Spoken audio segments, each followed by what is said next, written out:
À Londres, un autre jeune homme prometteur est convaincu qu'on peut sortir de l'impasse de la guerre de tranchées.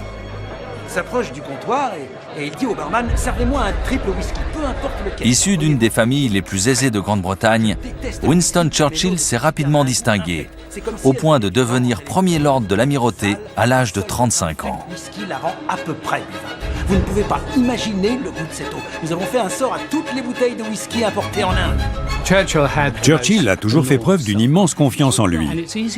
Son père, Lord Randolph Churchill, était lui-même un homme politique brillant.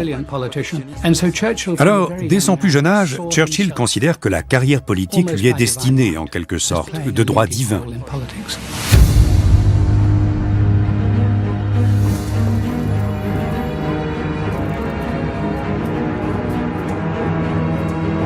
En 1914, Winston Churchill est l'enfant prodige de la vie politique britannique.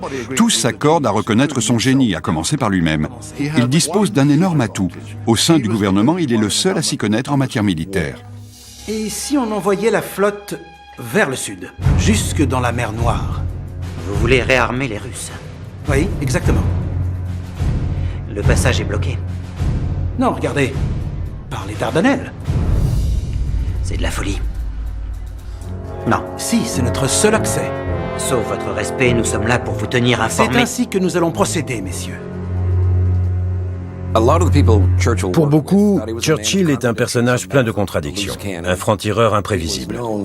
Quelqu'un à suivre de près, par ses amis pour son talent, par ses ennemis pour le danger qu'il peut représenter.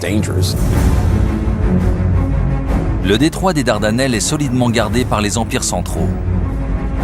Le plan de Churchill est de prendre Constantinople et remonter vers la Russie. Les troupes alliées pourraient alors venir en renfort sur le front Est.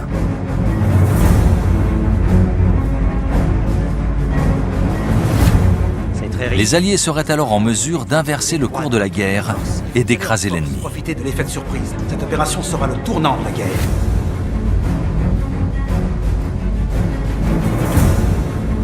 Plus d'une centaine de vaisseaux de guerre font route vers ce qui s'annonce comme la plus grande bataille navale de l'histoire.